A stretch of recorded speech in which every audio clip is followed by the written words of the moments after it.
Good morning, afternoon, evening, everybody. I hope you're doing well. I am too. I've got some coffee brewing up in the background, and pretty soon we're going to get into the Crystal Tower Raid series. If you watched the last video I did, which was M4 Normal Wicked Thunder, you will remember that I mentioned that I would like to do the Crystal Tower Raid series, and so here we are. And I will hope to get those moving and grooving over the next month or two, give or take how long it takes to edit them down. But I anticipate to have a good time, and I hope you will join along with me. So without further ado, let's get into it. Alright, here we are loading into Labyrinth of Ancients, the first of the 3 raids in the Crystal Tower series. And if you haven't raided before, this is going to be your first stop, unless you buy a skip. Here we are. This is a pretty good raid. It will teach you all the fundamentals of raiding with a 24-man group. See, we're going to start up here, and if you are a tank and you don't know where to go, this is your first time here, it's very simple. You go left hallway, right hallway, middle hallway. It'll be easy as that. If it's your first time, just keep it chill, don't lose your head. This is going to be where you can practice some of your positioning stuff. If you're tanking, make sure you're pulling away and facing away from your friends. If you're a DPS, watch out where you're standing. If you're a healer, watch out where you're standing. And this first couple of rooms are going to be trash packs over here. And if you notice, it is called the Pools of Folly, and there are these green platforms. I personally would recommend going ahead and standing up on them just in case, because if it takes too long to clear these rooms, poison will fill the lower sections. It'll be all nasty and purple, and it will hurt you pretty good. But in general, because this is such early content from a game that's been out for so long, a lot of people who are running this will have familiarity with a lot of these mechanics and the bosses. So if you are struggling, don't feel bad and don't worry about it. You're going to have a lot of people in here who do know and are familiar with the content that can help you through. Fun fact, this is actually the first 24-man raid that I tanked on, and the first raid series that I did personally. I did that forever ago, and I was a mess of nerves as a tank, but I actually had a really great experience through all of it. And even though I play mostly DPS now, I met a lot of really nice players, a really nice couple of healers throughout the raid series. That would take a lot of time to explain and help their stuff. So here we are into the third of the trash pack rooms. If you're playing DPS, be very careful of your positioning, especially if you are melee DPS and you're kind of getting in the mix like I am here, because some of the AoEs come out pretty quick. In the second trash pack room, we didn't get hit with it, but you can. There's a knockback. If you get hit by 2 of those, it's almost a guaranteed that you're going to go down. Here we are onto our first boss, the Bone Dragon. This is kind of a cool fight. So if you are tanking, you're going to want to, in general, pull to the north, either onto the second or third platform, probably the second. That's usually what I see. And this is going to be a couple phases in this fight. You're just going to burn the Bone Dragon down, and then you'll see these Platinals. These skeleton boys are going to start spawning after he dies each time, and you want to burst those guys down, because if they get to the Bone Dragon, it's no bueno. Lots of damage. Bone Dragon gets empowered. It's just not a good time. I personally like to go up near the Bone Dragon instead, just kind of play safeguard with these skeletons, as you can see here. In general, people will naturally go back and forth as they need to. If I'm playing melee, I like to just go ahead up there. If you're playing a dancer or a bard, archer, I suppose you do get bard by this point. So yeah, any of your ranged DPS, just go ahead and stay on the middle as long as the tank hasn't pulled it too far. You'll be good. If you see like all of an alliance is up front, there's really no need for you to be up there. You might as well stay back. But really, that's a matter of preference. I like to get stuck in, as I said. So I like to be up here by the Bone Dragon. And we're just gonna keep beating them up. Keep looking behind, make sure everybody's good. Now these Rotting Eyes will spawn, and they're more of a nuisance. If you see them harassing your healers, that's something that you might want to deal with. But overall, worry more about the Bone Dragon and the Skeleton Boys. You can see the classic raid teleporter shows up, and you gotta fight to be able to select it. That teleporter will bring us back to the start, and like I said at the beginning, we're just gonna head out to the right. So my tank friends, or my quick loading in folks, left first, right second, center third. And here's where we're going to actually start to learn about some alliance mechanics. So when you load in, you will be assigned to one of 3 alliances, which are just your 8-man groups. And you can see at the top left, if you have not moved things around on your screen in your settings, it will show which alliance you're in. So I am C, and in general, the way that alliances are arranged in content, whether it's marked or not, which someone marked it there, as you can see, is A goes to the left, B goes to the center or north, and C goes to the right. This is a fun fight, but I will say you got to have 4 people on each of those pads at the start to remove the shield on another alliance's boss. So as you can see here, there's that little blue glowy thing, and it keeps throwing up invulnerability, which means that somebody in another alliance is not doing their job. There they go, and you can see they've stepped on their pad, so this lights up, and we can attack this boss now. If you are a melee DPS, and of course if you are the tank, you should be up here by the boss throwing hands. Ranged and heal, you generally want to stay back on the pad, just because that's easier. If these ads get a little bit, get to be a bit much, you can always pull them back to the ranged and healer in the back, but in general they're not too much of an issue. You can see we could move forward now, because the alliance that we were helping out by stepping on the pad went down.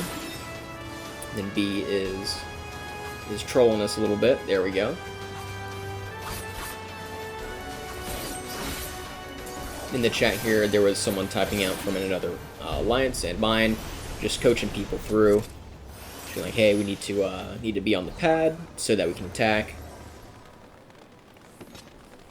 That is your introduction to alliances and separating out.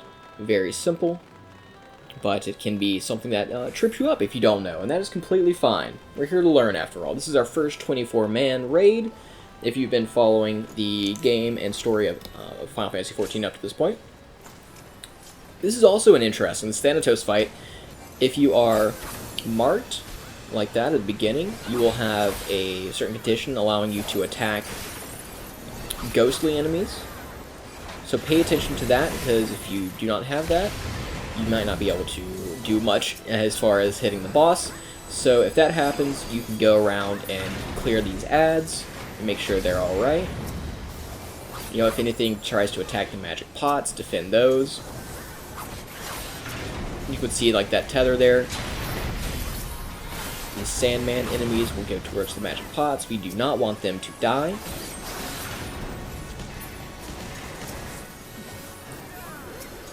If you are a melee DPS with some conditionals and positionals, like Samurai, which I pulled a sneaky on you, I'm not playing Reaper today, I'm actually on Samurai, you can use Thanatos, I've found, to proc your conditionals for other abilities.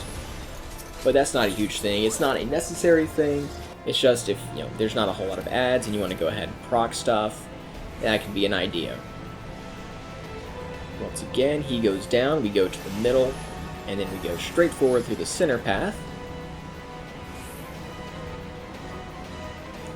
And as you can see, we're getting through this pretty quick, and that is generally how it goes. These are great learning fights, as I've mentioned. We're now in this back third. This is going to be a little bit harder content, but still not crazy. If you are awake at the wheel, like you should be, even on this easier content, it will be no problem. So if you remember what I said about how alliances split, left, center, or north, and right, those being A, B, and C respectively, that is what we're going to do here. So do a quick dance to get everybody psyched up. People playing in the lava as per tradition. And so as you can see, since I am in C, our tank has pulled the rightmost Vasago enemy. And we're just going to beat this guy up. And as you can see, a balloon spawned. And just go ahead and take care of him. And then in a moment, we're going to start getting napalm bombs. That will spawn. You can see him up at the top in that ashen color. Now the elegant napalm will slowly move towards the center in that big bomb. And if they reach that, that is not so good. You can wipe on this section. Don't let it fool you, and don't let me fool you into thinking that you can be asleep at the wheel, mentioning that this tends to be very known content and content that you don't tend to fail on. It's fairly easy. If you mess up enough, you can still wipe. And that is completely fine, and you don't need to worry about it, but just be aware of it. See, this guy is moving forward slowly. We deal with him. We beat that guy, and the other raids, alliances, excuse me, have beat theirs, so we go into the middle. If an alliance hasn't beat their Vasago by the time that yours does, go ahead and help them out. There is nothing wrong with that. Now we go up and up and up the steps.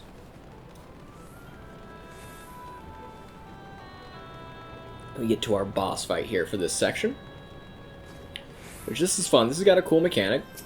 In general, it is a beat-em-up boss, and by that I mean you just run up and start smacking them. But you'll see those green icons in the rings around different players. This is very important. You don't need to freak out when you have it. In fact, it's a good thing, because after a while there will be a boulder that falls on top, like so, and Ecliptic Meteor will be casted by King Behemoth. So when he does the roar, get behind a big old boulder, because if you don't, you are going to get smacked. And as you can see there, a couple people went down. Another important factor there, as you can see a boulder is about to fall on me, is that you don't want to be too close. In general, drop your boulder just outside of the boss ring there, that purple ring you can see around his feet, and you will be good. But if you get it a little bit too close, it can hit, even though you're in or behind a boulder. So better safe than soggy. We're going to go ahead and move on.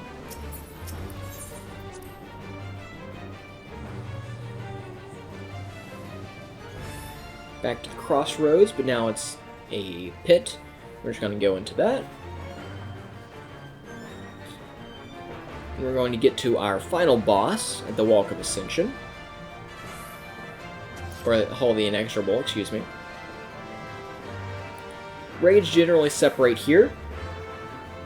Left, middle, and right. This will be important later. Now, Phlegathon isn't too bad of a boss. A lot of his stuff is quite telegraphed, as long as your tanks are pulling, and if for some reason a tank gets hit really hard, go ahead and pick up that slack. Abyssal Slash can do quite a bit of damage, but as you can see, the scary red and black markers on the floor, not so good, so get out of them. Now, the kicker is not this Megado Flame, which is an AoE across the ground. It's when he runs back to the center. When he does, he's going to start casting a spell called Doom. And if you are still in the middle when he does, you will die. And that is not an if, ands, ors, or buts situation. You are just going to die. See, Ancient Flare is going to be casted. That's going to be a Doom. So run back to whatever place that your alliance goes to. Since we're C, we're on the right side. And you'll have a nice little Iron Giant that comes up. Smack him. And then we will run back. Now, I can't remember exactly how many players you need it, but you need a certain amount of players to be on those pads to actually put up the shield. And I make a note of that because not long after this, I was doing the raid again, Labyrinth of Ancients, and we actually did not get to the pads in time, and we had to do this fight again.